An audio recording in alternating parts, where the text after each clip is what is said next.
Good morning students, स्वागत है आप सभी का अपनी इस मैथमेटिक्स के ऑनलाइन क्लासेज में। हम लोग 13 चैप्टर वेक्टर हम लोग स्टार्ट कर चुके हैं, जिसमें हमने दो सदिशों के सदिश गुणनफल के बारे में कल पढ़ा था। बच्चों कल हमने जो इसके लगभग 8 क्वेश्चन कंप्लीट कर लिए थे। आज हम करने वाले हैं आगे के क्वेश्चंस। बच्चों दो सदिशों के अदिश गुणनफल, दो सदिशों के सदिश गुणनफल, इनके प्रॉपर्टीज और उनके कुछ एग्जांपल्स हमने कल किए थे। उम्मीद करता हूं कि वो आपने सारे अच्छे से जो है सोल्व कर लिए होंगे और आपको पीछे किसी भी प्रकार की कोई भी प्रॉब्लम नहीं आई होगी। तो बच्चों आज हम चलते क्वेश्चन नंबर 9 की तरफ। इसमें हमें दिया हुआ है किसी सदिश ए सदिश के लिए हमें सिद्ध करना है कि ए क्रॉस आई के परिमाण का वर्ग प्लस ए क्रॉस जे के परिमाण का वर्ग प्लस ए क्रॉस के परिमाण का वर्ग बराबर 2 ए सदिश के परिमाण का वर्ग। तो देखिए बच्चों, हम इसको किस प्रकार से सोल्व करेंगे। किसी सदिश ए सदिश के लिए हमें सिद्ध करना है बच्चों, तो हम यहाँ पे मान के चलेंगे कि जो अपना ए सदिश है वो a1 आई कैप प्लस का a2 जे कैप प्लस a3 के कैप के बराबर है, और मैं इसको समीकरण नंबर 1 मान लेता हूँ। अब देखिए बच्चों, आपको यहाँ पे ए क्रॉस आई निकालना है। तो बच्चों ए सदिश क्रॉस आई कैप हम किस प्रकार से निकालते हैं आपको अच्छे से पता है। हम इसको जो है यहाँ पे सारणी की सहायता से निकालेंगे। तो पहली पंक्ति में यहाँ पे आएगा आई जे और के। दूसरी पंक्ति में बच्चों यहाँ पे ए सदिश की अदिश घटक आएंगे, यानी कि यहाँ पर a1 a2 और a3 आएगा। और तीसरी में बच्चों यहाँ पे तीसरी पंक्ति के अंदर आई इस सदिश के जो अदिश घटक आएंगे, तो आई कैप का गुणांक 1 हो गया, जे कैप यहाँ पे है नहीं तो 0 हो गया, और के कैप भी यहाँ पर नहीं है तो यहाँ पर जो है इसका घटक 0 हो गया।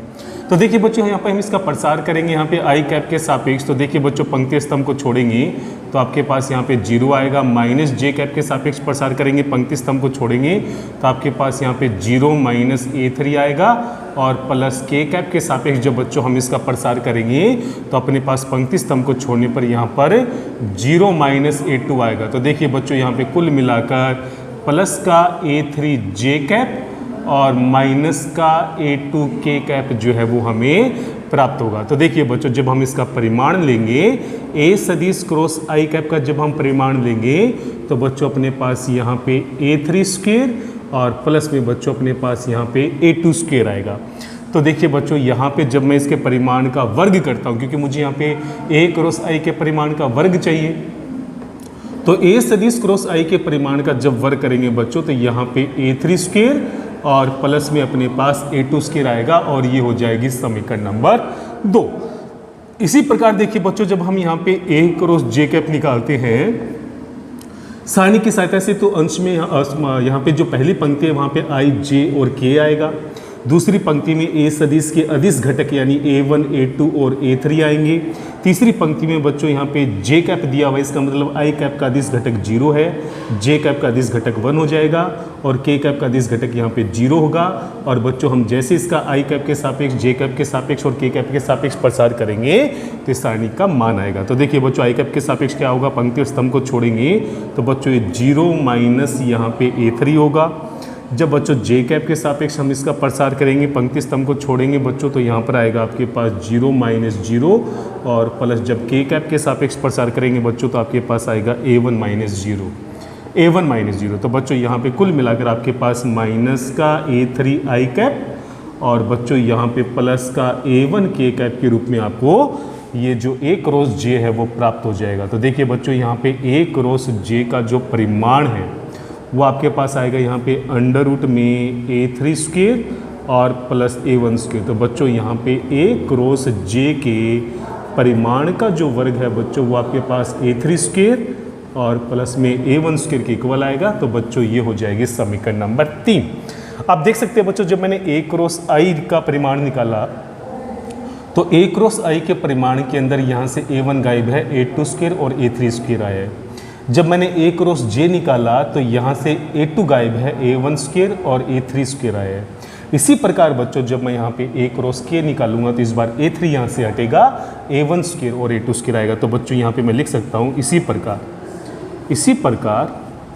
प्रकार बच्चों, जब मैं यहाँ पर ए क्रॉस के कैप निकालता हूँ तो अंडर रूट में मेरे पास यहाँ पर a1 स्क्वायर प्लस में a2 स्क्वायर आएगा, यानी कि ए क्रॉस के परिमाण का जो वर्ग है बच्चों वो a1 स्क्वायर और प्लस में a2 स्क्वायर के इक्वल होगा, और ये हो जाएगी समीकरण नंबर 4। अब देखिए बच्चों, जैसे हम तीनों समीकरण को जोड़ते हैं, समीकरण नंबर 2, 3 और 4 को हम जोड़ेंगे तो लेफ्ट हैंड साइड में बच्चों अपने पास यहाँ पे आएगा a क्रॉस i के परिमाण का वर्ग, a क्रॉस j के परिमाण का वर्ग, a क्रॉस k के परिमाण का वर्ग, और बराबर में आप देखेंगे बच्चों जब हम इन सबको जोड़ेंगे तो अपने पास यहाँ पे 2a1 स्क्वायर, 2a2 स्क्वायर और 2a3 स्क्वायर आएगा, जिनमें से 2 कॉमन लेंगे तो अपने पास a1 square plus a2 square और प्लस a3 स्क्वायर हमें प्राप्त हो जाएगा। तो देखिए बच्चों यहाँ पर a1 स्क्वायर, a2 स्क्वायर और a3 स्क्वायर यहाँ पे क्या होगा, जो a सदिश हमने यहाँ पे माना था समीकरण नंबर 1 में, जब मैं इस a सदिश का परिमाण निकालूंगा बच्चों, परिमाण का वर्ग करूंगा तो मुझे यहाँ पे a1 square plus a2 square और a3 स्क्वायर प्राप्त होता है। तो कहने का मतलब बच्चों ये वैल्यू जो है वो a सदिश के परिमाण के वर्ग के इक्वल है। आप इसको यहाँ समझा सकते हो कि यदि a सदिश जो है वो a1 i cap plus a2 j cap plus a3 k cap है, तो बच्चों a सदिश का जो परिमाण होगा वो रूट में a1 square plus a2 square plus a3 square के इक्वल होगा, और इसके परिमाण का जो वर्ग होगा बच्चों वो यहाँ से रूट हटाने से प्राप्त होगा a1 square plus a2 square plus a3 square. तो बच्चों यहाँ पे आपको जो है वो राइट हैंड साइड जो है वो प्राप्त हो जाएगी। बच्चों ये क्वेश्चन, ऐसा क्वेश्चन एक बार पहले भी आया था, अदिश गुणनफल के रूप में भी हमने ऐसे ही कुछ पार्ट प्रूफ किया था। आज यहाँ पे सदिश गुणनफल के हिसाब से हमें ये पार्ट प्रूफ करना था। तो बच्चों ये क्वेश्चन महत्वपूर्ण है, एग्जाम में भी बार बार पूछा गया है, तो आप इसके ऊपर ज़्यादा फोकस करेंगे। तो किसी सदिश ए सदिश के लिए आपको ये बात प्रूफ करनी थी, और हमने वो सदिश जो है वो a1 i cap plus a2 j cap plus a3 k cap के रूप में हमने यहाँ पे उसको मान लिया। तो बच्चों आसान क्वेश्चन है, अब बढ़ते हैं नेक्स्ट क्वेश्चन की तरफ। क्वेश्चन नंबर 10 देखिए बच्चों, हमें यहाँ पे दिया हुआ है यदि त्रिभुज की दो भुजाएं इन दो सदिशों i cap plus 2j cap plus 2k cap तथा 3i cap minus 2j cap और प्लस k कैप से निरूपित हो तो त्रिभुज का क्षेत्रफल ज्ञात कीजिए। देखिए बच्चों, इन दोनों सदिशों को मैं यहाँ पे a सदिश और b सदिश से अगर मैं मान के चलूँ तो यहाँ पे a सदिश बराबर है i cap plus 2j cap और प्लस का 2k कैप, और b सदिश हमने यहाँ पे मान लिया 3i कैप माइनस का 2j कैप और प्लस का k कैप। देखिए बच्चों, इन दोनों सदिशों से अगर ये दोनों सदिश त्रिभुज की दो भुजाओं को अगर इंगित करते हैं तो यहाँ पे त्रिभुज ABC का क्षेत्रफल जो है, या इन दोनों भुजाओं से निर्मित त्रिभुज का जो क्षेत्रफल है वो आपको यहाँ पे इस फॉर्मूले से प्राप्त होगा। त्रिभुज का क्षेत्रफल जो होगा, त्रिभुज का क्षेत्रफल, आप ये फॉर्मूला नोट भी कर सकते हैं बच्चों, 1/2 परिमाण a क्रॉस b। तो बच्चों आपको यहाँ पे इन दोनों सदिशों के सदिश गुणनफल का परिमाण लेकर उसको 2 से डिवाइड करना है। तो आपको यहाँ पे a सदिश और b सदिश जो कि इस त्रिभुज की दोनों भुजाएं सदिश हैं, और आपको इस त्रिभुज का क्षेत्रफल जो है वो प्राप्त हो जाएगा। तो देखिए बच्चों, सिंपल आपको यहाँ पे सबसे पहले a क्रॉस b निकालना होगा। तो देखिए बच्चों, a क्रॉस b कैसे निकलेगा, किस फॉर्मूले से निकलेगा, सारणी की सहायता से हम a क्रॉस b निकालेंगे। पहली पंक्ति में आएगा i, j और k, दूसरी पंक्ति में a और b के अदिश घटक आएंगे बच्चों। तो यहाँ पर आ जाएगा 1, 2, 2 और यहाँ पर आ जाएगा 3, -2 और 1। तो देखिए बच्चों, यहाँ से a क्रॉस b जो है वो क्या होगा, i कैप के सापेक्ष जब प्रसार करेंगे तो बच्चों आपके पास आ जाएगा 2 + 4, माइनस j कैप के सापेक्ष प्रसार करेंगे तो ये आ जाएगा 1 - 6 और प्लस k कैप के सापेक्ष प्रसार करेंगे तो ये आएगा -2 और -6। तो देखिए बच्चों, यहाँ पे आ जाएगा 6i कैप, ये -5 को माइनस j कैप से गुणा करेंगे बच्चों तो ये हो जाएगा प्लस का 5j कैप, और ये हो जाएगा यहाँ पे माइनस का 8k कैप। तो ये हो जाएगा बच्चों यहाँ पे a क्रॉस b बराबर 6i cap plus 5j cap और -8k कैप के रूप में हमें ये सदिश प्राप्त हो गया। अब बच्चों हमें निकालना है इस सदिश का परिमाण। तो a क्रॉस b का परिमाण बच्चों क्या होगा, यहाँ पे 6 का वर्ग हो जाएगा बच्चों 36, 5 का वर्ग हो जाएगा बच्चों यहाँ पे 25, और यहाँ पे 8 का वर्ग जो है वो हो जाएगा यहाँ पे 64। तो कुल मिला के बच्चों जब हम इन तीनों को जोड़ेंगे तो देखिए बच्चों 6, 4, 10 और 5, 15 और 3, 2, 5 और 6, 11 और 1 हो जाएगा 12। तो कुल मिलाकर बच्चों आपको यहाँ पे अंडर रूट के अंदर 125 प्राप्त होगा, और अंडर रूट 125 को बच्चों हम लोग यहाँ पे 5√5 के रूप में लिख सकते हैं, क्योंकि 125 के टुकड़े हो जाएंगे बच्चों यहाँ पे 25 × 5 कितने हो जाएंगे, 25 × में 5, 25 वर्गमूल से बाहर आकर बना लेगा 5, और √5 जो है वो एज इट इज़ रहेगा। तो देखिए बच्चों, यहाँ पे त्रिभुज का क्षेत्रफल क्या होगा, अतः त्रिभुज का क्षेत्रफल। तो बच्चों फॉर्मूले के अनुसार समीकरण नंबर 1 के अनुसार हमें सिंपल 5√5 को 2 से डिवाइड करना है, क्योंकि यहाँ पे गुणा में 1/2 लगाया हुआ है। तो बच्चों ये हो गया त्रिभुज का क्षेत्रफल 5√5/2, और इसकी जो इकाई है वो आ जाएगी यहाँ पे वर्ग इकाई, क्योंकि यहाँ पे क्षेत्रफल है इसलिए मुझे यहाँ पे वर्ग इकाई जो है वो जरूर लगाना पड़ेगा।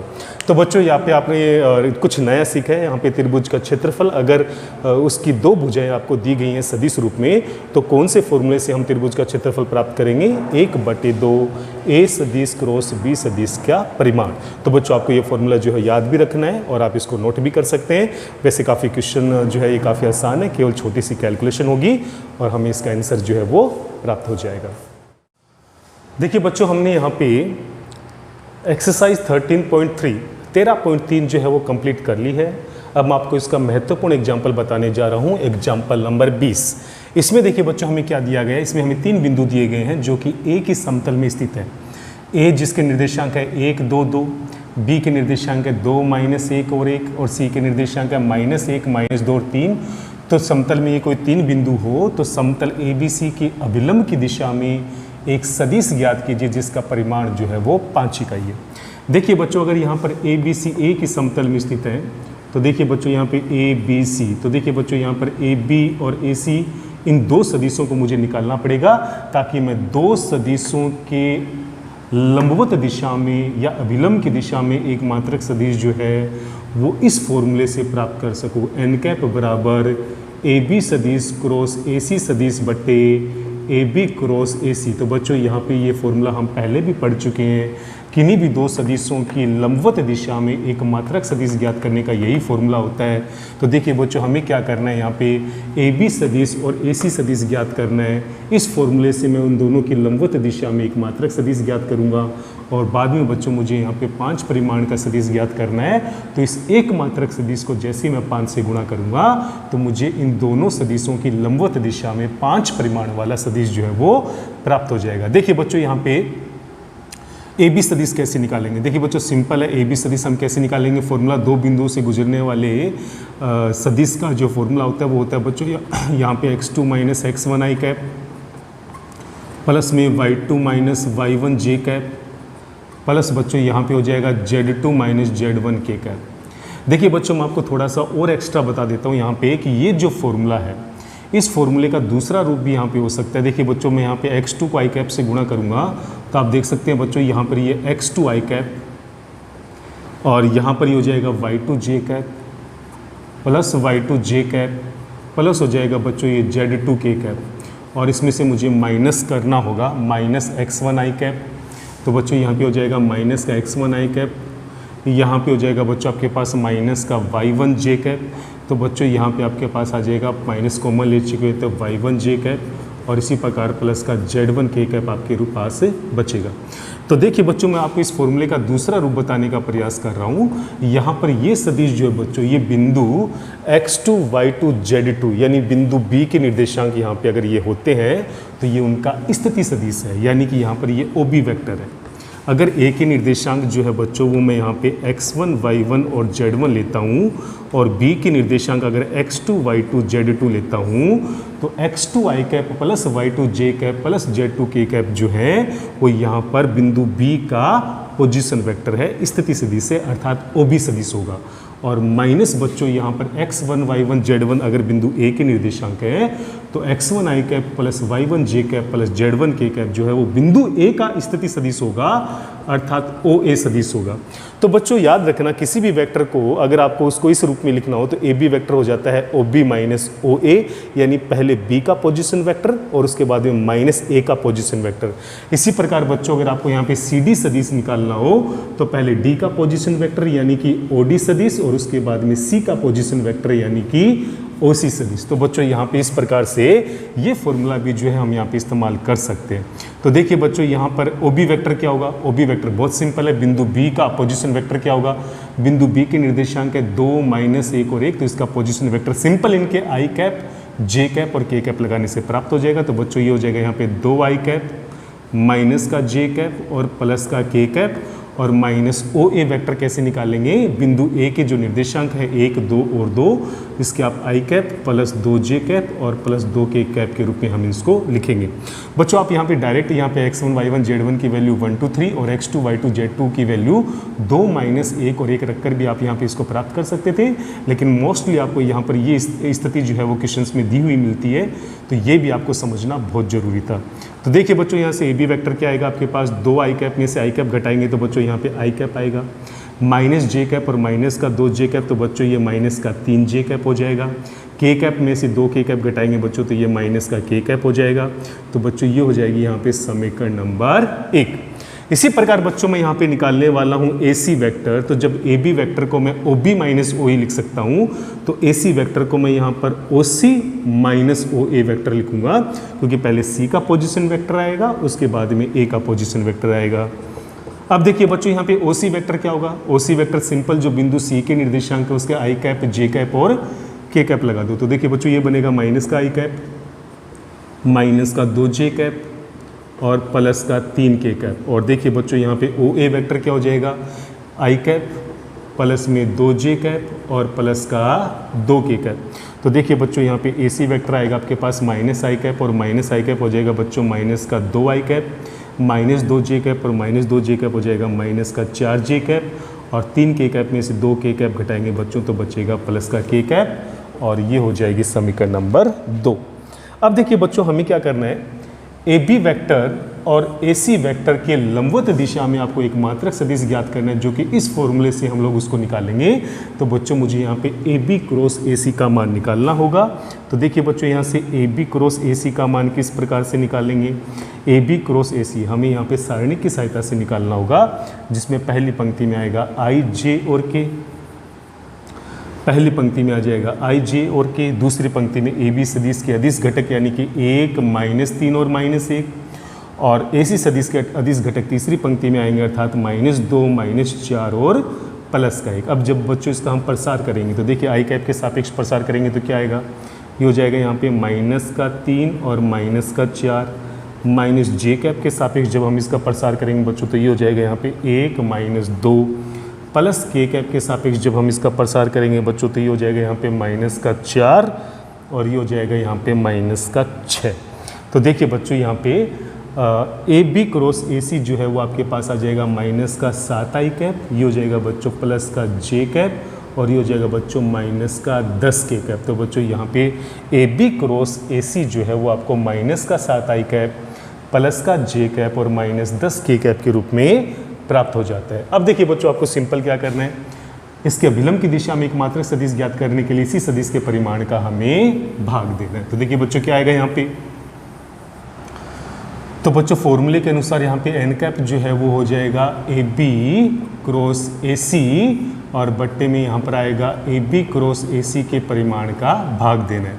तो देखिए बच्चों AB क्रॉस AC आया अपने पास -7 आई कैप, प्लस का j कैप और -10k कैप, और इसका जब परिमाण निकालेंगे तो 7 का वर्ग हो जाएगा 49, 1 का वर्ग 1 और 10 का वर्ग हो जाता है 100। तो देखिए बच्चों यहाँ पे n कैप आएगा आपके पास -7 आई कैप, प्लस का j कैप और -10k कैप, और बच्चों यहाँ पे √150 हो जाएगा, और बच्चों √50 को हम लिख सकते हैं यहाँ पे 25 × 6, तो ये बन जाएगा बच्चों यहाँ पे 5√6। क्या बनेगा बच्चों यहाँ पर, ये 5√6। तो देखिए बच्चों हमने समतल ABC के अभिलंब की दिशा में एक मात्रक सदिश n कैप जो है वो ज्ञात कर लिया है, परंतु हमें वो एक मात्रक सदिश ज्ञात करना है, वो सदिश ज्ञात करना है जिसका परिमाण जो है वो 5 इकाई हो। तो देखिए बच्चों यहाँ पे 5 परिमाण इकाई वाला सदिश कैसे ज्ञात करेंगे, 5 परिमाण इकाई वाला सदिश, 5 परिमाण इकाई वाला सदिश हम कैसे ज्ञात करेंगे, सिंपल बच्चों हमें इस एक मात्रक सदिश को 5 से गुणा करना है। तो देखिए बच्चों जैसे मैं इसको 5 से गुणा करता हूँ तो मेरे पास यहाँ पे 5 से 5 जो है वो कैंसिल हो जाएगा, 5 से 5 हो जाएगा कैंसिल, और यहाँ पर -1/√6 अगर मैं बाहर कॉमन लेता हूँ तो अंदर मेरे पास आता है बच्चों यहाँ पे 7 आई कैप, माइनस का j कैप और प्लस का 10k कैप। तो बच्चों यहाँ पे मेरे पास 5 परिमाण इकाई वाला सदिश जो है वो इस रूप में मुझे प्राप्त हो जाएगा। जब आप इसका परिमाण निकालोगे बच्चों तो उसका परिमाण जो है वो 5 आएगा। तो देखा बच्चों किस प्रकार से हमने यहाँ पे 3 बिंदु जो कि एक समतल में स्थित है, तो इन तीनों की अभिलंब की दिशा में हमने किस प्रकार से 5 परिमाणीय इकाई वाला सदिश ज्ञात किया है। आप इसको ऐसे भी समझ सकते हो बच्चों, अगर 3 बिंदु समतलीय हैं तो इन दोनों सदिशों की लंबवत दिशा में एकमात्रक सदिश का फॉर्मूला क्या होगा, AB cross AC। AB cross AC हमने कैसे निकाला वो आप अच्छे से देख चुके हैं यहाँ पे।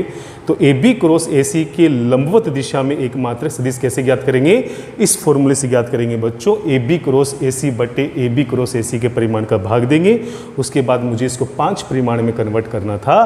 तो जैसे ही मैंने यहाँ पे एकमात्रक सदिश प्राप्त किया, मैंने इसको 5 से गुणा कर दिया, तो मुझे इस तीनों बिंदुओं की अभिलंब की दिशा में जो है वो 5 परिमाण इकाई वाला सदिश जो है वो प्राप्त हो गया। तो बच्चों ये महत्वपूर्ण एग्जाम्पल था, आप इसके ऊपर जरूर अच्छे से अभ्यास कीजिएगा। आज के लिए हम लोग इतना ही करेंगे, बाकी कल हम इसके कुछ और महत्वपूर्ण एग्जाम्पल्स लेके आएंगे और उसके बाद हम एक्सरसाइज 13.4 जो है हम लोग स्टार्ट करेंगे। तो बच्चों उम्मीद करता हूँ कि आपको आज का सेशन समझ में आया होगा। किसी भी प्रकार का कोई भी डाउट हो तो ज़रूर पूछिएगा और मेहनत करते रहिएगा। जय हिंद, जय भारत।